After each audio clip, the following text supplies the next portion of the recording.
Hi boys and girls, today we're going to make a festival of elephant from India. So hopefully you had time to watch the read aloud on the Festival of Colors and also the read aloud on Ganesha, the elephant god from India. So we are going to be making a special elephant that you might see in the Festival of Colors, which is decorated with face paints and colorful garments and even sometimes jewelry. And these types of elephants would be seen in a parade during India in times of celebration. So we're going to draw the elephant together first, and you can draw with a pencil first if you'd like, and then go over it with Sharpie, or you can draw it with Sharpie from the beginning if you are feeling confident. So I'm going to start with the elephant's body kind of coming off the side of the page, and then mostly we'll see the head. So near the top of the page, I want to start with a line that comes across horizontally, and before I get to the middle, I want to dip down just a little bit. Then I'm going to curve that line back up and come around all the way to the bottom for the trunk. So I come back up, I'm going to curve all the way over to the side before I come down the side of the page. And as I get closer to the bottom, my line's going to start curving in like this, and then I'm going to come back up right in the center of the page, less than halfway, all the way around, kind of like a giant letter C. Now here where I stopped, I'm going to draw a kind of a diagonal line across. I want to go to the left. Then I'm going to follow this line, this curved line, back down and up, and stop about halfway up. So this will be my elephant's trunk. I'm going to let it get a little wider here at the top as I move my pencil away. Kind of looks like a backwards J. Next, I'm going to draw a curved line that comes up, and I want it to match where this dip is, but down here. So I'm going to draw a line that curves up, stops right under my dip. And from there, I'm going to draw my elephant's ear. So I actually want to start kind of under where this dip is, a little farther to the left. And I'm going to draw a diagonal curved line that comes up under the body. I'm going to curve in a little bit and then out, make kind of an S line, and then come down. And this is where my line's going to touch where I stopped there and come back up. There's my elephant's ear. Next, I need my elephant's tusk, and it's actually going to overlap the trunk here. So I want to start kind of in the middle of this curved line, and I'm going to curve a line forward, go past the trunk, make a point, and come back. Now as I come back, I want my lines to get farther away from each other, so my line's going to land way over here. Then I'm going to erase that tiny bit of the trunk where my tusk covers over. Next, I'm going to draw my elephant's eye, and I want to draw it right in the center of the face here, where the middle of the ear is, and I'm going to draw two lines that curve. One curves over, one curves under, and the sides are going to meet in a point, kind of like a football or a lemon. Inside of that shape, I'm going to draw a circle. So I'm going to start at the top. I'm going to curve around to the bottom, back up to the top, and inside that circle, I'm going to draw one more circle that is smaller. Next, I'm going to draw my elephant's foot, and I want to start right on the edge of this trunk here. So I'm going to start where the ear is, and I'm going to come straight down. Before I get to the bottom of the page, I'm going to stop. I'm going to draw a horizontal line over. Now this is my elephant's leg, so I want to make that line nice and big. Then I'm going to come about halfway up, stop, and I'm going to draw the elephant's belly, or the start of the elephant's belly, by drawing a curved line that just goes off the page. Now the elephant's other front foot would still be visible, but it's further away, so we're going to draw it a little higher. I'm going to start a little less than halfway up this front foot. I'm going to draw a second horizontal line that comes out and then up to the belly. Now on the front foot, the first foot we drew, we're seeing the front of it. So I'm going to draw some toenails by drawing a bumpy line with 1, 2, 3 bumps. Now I probably wouldn't see the toenails on the other foot, so I'm just going to leave it. Now the next thing I'm going to do is outline what I have so far with a Sharpie. If you didn't already draw it with Sharpie, you would want to start this now. If you don't have a Sharpie, you'll want to use a black crayon, not a black Crayola marker, because we're going to be adding some water to this, And if you use a regular washable marker instead of a permanent marker, all your lines are going to blend away. So I'm using a permanent marker, and your alternative is to use a crayon, or you can even use a black colored pencil. Now on the eye, I'm going to trace all the parts I drew, but then I'm going to fill in the larger circle. Not the smaller circle, just the larger circle.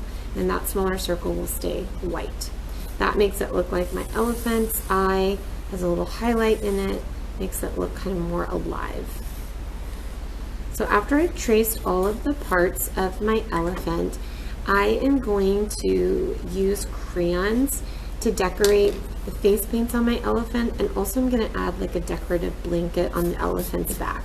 So you can use any colors for this.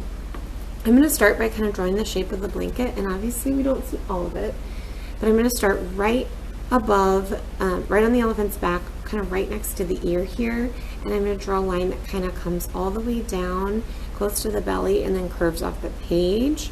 And then from there, I'm going to fill in this blanket area with lots of colors. My goal is to completely fill in this section, but you can also add some like fringe or tassels kind of coming off the blanket with more shapes down here.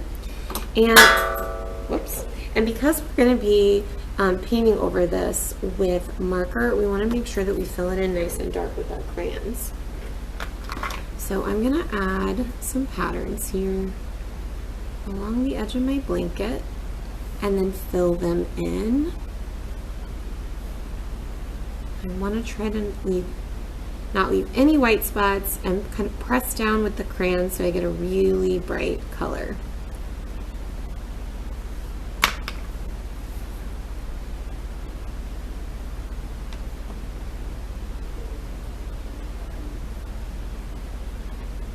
Really want to take my time coloring here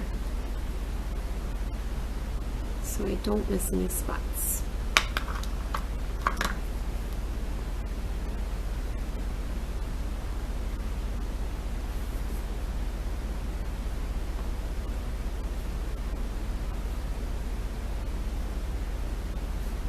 And remember, I want to fill it in completely. So I'm going to keep coloring until that entire space is filled in with crayon.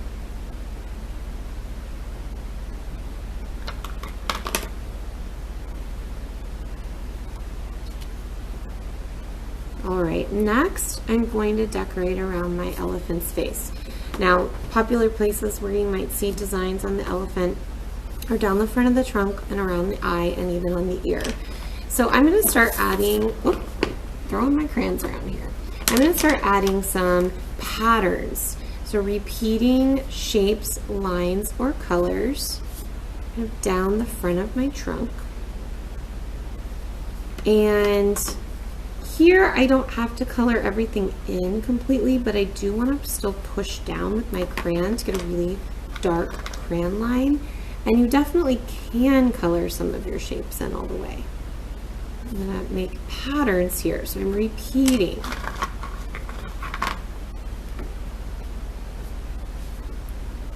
You can draw any kind of shape.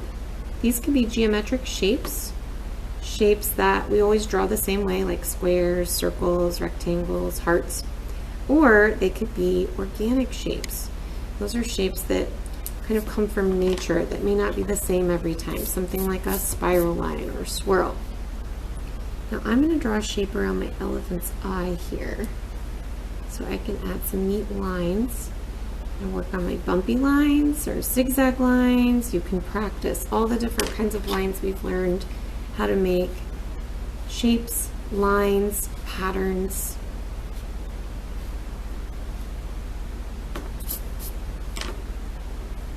You can add some things on the ears if you like.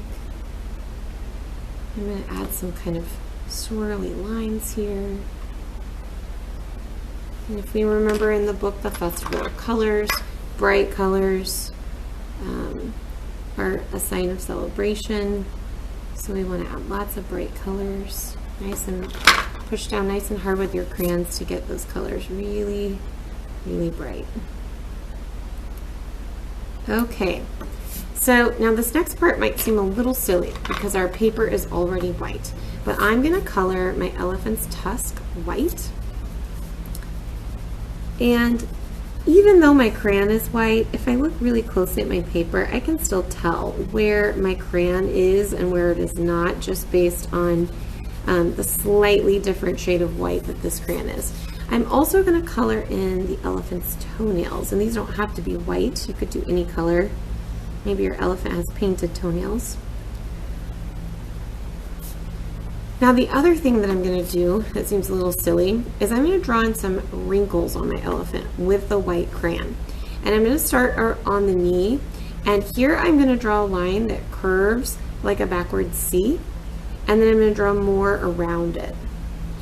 And I know you can't see that very well because I'm using a white crayon, but once we paint over it, you'll be able to see. I'm also going to add some lines on the trunk. So kind of going in, I'm going to do long line, short line, long line, short line, and just kind of make different lines, even here between my patterns. And the last place I'm going to add a few lines is on my elephant's ear. So I'm going to add a few lines here, short and long. Okay, now I'm ready to paint my elephant. And you could use watercolor paints if you have them at home, but in case you don't, we're going to use a mixture of gray and brown crayons. Now markers. So what I'm going to do is add some gray and brown marker wherever I don't have crayon. I don't want to draw over my crayon because if I get crayon on my marker, they tend to not work very well. So I'm going to draw in places where I didn't color any crayon. And I don't have to fill it in really because I'm going to be spreading this out with some water. So I'm going to add some gray, and I might go through and wherever I have big spaces, add a little more marker so I can spread it out. And I'm just kind of scribbling. I'm not doing my best coloring, that's okay. And then I'm going to go through and add a little brown too. Now my brown is kind of dark, so I don't want to add too much of that. Just a little here and there.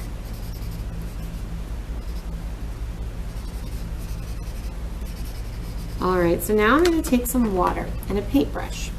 And if you don't have a paintbrush, you could definitely do this with a cotton ball or a makeup sponge, or even like a sponge that you use to wash dishes. And I'm just going to blend my paint all around. And this is going to mix my gray and brown, but also blend it. And you'll notice wherever I colored with crayon, even where I added white crayon, the marker is not going to cover that. This is called a resist. And it means that my waxy crayon is resisting the water, pushing it away. See, if I color over my toenails here, that white crayon still shows through. And I'm just going to spread out my paints. It's okay if I go out of the lines a little bit because I could cut this out if I wanted to and put it on another sheet of paper, or I could color the background in with crayon after I'm finished. Or if you have colored paper, you could cut it out and glue it onto some colored paper. So don't worry if your marker bleeds, kind of bleeds out of the edges a little bit. And now my elephant is finished and ready for its festival.